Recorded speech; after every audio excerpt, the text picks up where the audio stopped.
పట్టణం శివారులోని Aganampudi toll gate వద్ద రుసుము వసూలు భారం నుంచి ప్రజలకు ఎట్టకేలకు ఉపశమనం కలిగింది.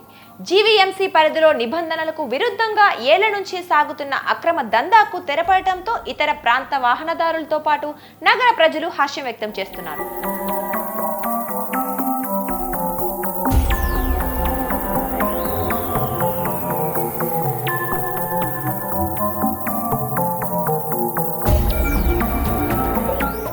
కొన్నేళ్ల కిందట కేంద్ర ప్రభుత్వం జాతీయ రహదారుల విస్తరణ చేపట్టగా అనకాపల్లి నుంచి లంకలపాలెం, అగనంపూడి ప్రాంతాలను కలుపుతూ గాజువాక మీదుగా విశాఖకు వెళ్లే మార్గాన్ని అభివృద్ధి చేశారు. అందుకు అయిన ఖర్చు ప్రజల నుంచి వసూలు చేసేందుకు టోల్ గేట్ ఏర్పాటుకు తెరతీశారు. 1997 నాటికి అనకాపల్లి, గాజువాక ప్రాంతాలు పురపాలక సంఘాలుగా ఉన్నాయి. NHAI నిబంధనల ప్రకారం నగరపాలక, పురపాలక సంఘాల పరిధిలో టోలు వసూలు చేయకూడదు. అందువల్ల రెండింటికి మధ్యలో పంచాయతీగా కొనసాగుతున్న అగనంపూడిలో టోల్ గేట్ ప్రారంభించారు.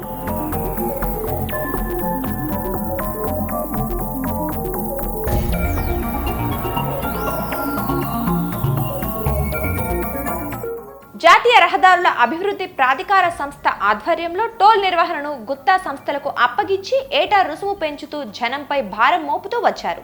రహదారి నిర్మాణానికి చేసిన మొత్తం ఖర్చు వసూలైనా గేట్ మూయకుండా అడ్డగోలుగా వసూలు కొనసాగించారన్న ఆరోపణలు వెల్లువెత్తాయి.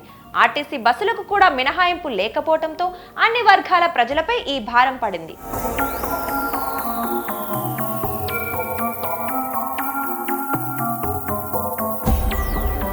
అయితే 2019 ఎన్నికలకు ముందు టీడీపీ హయాంలో గాజువాక బార్ అసోసియేషన్ సభ్యులు కోర్టును ఆశ్రయించి టోల్ గేట్ మూసేయించారు. ఆ తరువాత జరిగిన సార్వత్రిక ఎన్నికల్లో వైసీపీ విజయం సాధించి అధికారంలోకి రావడంతో టోల్ గేట్ తిరిగి వసూళ్లు మొదలుపెట్టారు.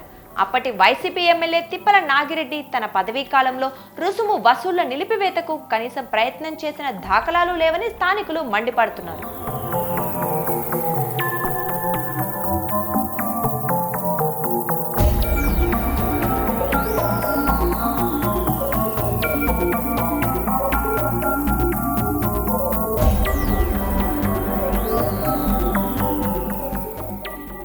ఇటీవల గాజువాక నియోజకవర్గంలో కూటమి తరపున టీడీపీ ఎమ్మెల్యేగా పోటీ చేసిన పల్లా శ్రీనివాసరావు ఎన్నికల్లో గెలిస్తే టోల్ గేట్ తొలగించడానికి చర్యలు తీసుకుంటానని హామీ ఇచ్చారు. ఎన్నికల్లో ఆయన గెలవడంతో ఇచ్చిన మాట ప్రకారం కూటమి నాయకులు, కార్యకర్తల సహకారంతో మంగళవారం సాయంత్రం టోల్ రుసుము వసూలను అడ్డుకున్నారు. ఇక నుంచి అగనంపూడి టోల్ గేట్ వద్ద ఎలాంటి రుసుము వసూలు చేయబోరని ఎమ్మెల్యే ప్రకటించారు.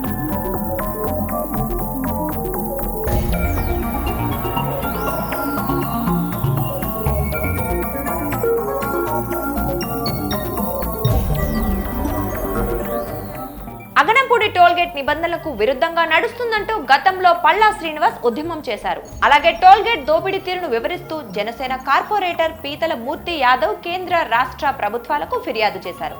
బీజేపీ మాజీ ఎంపీ జీవీఎల్ నరసింహరావు ఈ అంశాన్ని పార్లమెంటులో ప్రస్తావించి కేంద్ర రహదారి విభాగం ఉన్నతాధికారులకు వినతి పత్రాలు అందజేశారు. అయినప్పటికీ అప్పటి కేంద్ర, రాష్ట్ర ప్రభుత్వాలు దీన్ని పట్టించుకోలేదు. చివరికి ఆంధ్రప్రదేశ్లో ప్రభుత్వం మారటం, కేంద్రంలోని సంకీర్ణ ప్రభుత్వంలో టీడీపీ కీలక భాగస్వామిగా ఉండటం వంటి పరిణామాలతో టోల్ గేట్ దోపిడీకి అడ్డుకట్టపడింది. తాను గెలిస్తే టోల్ గేట్ తొలగిస్తానని హామీ ఇచ్చిన పల్లా శ్రీనివాస్ NHAI అధికారులతో మాట్లాడి గురువారం ఉదయం టోల్ గేట్ ని పూర్తిగా తొలగించారు. Toll gate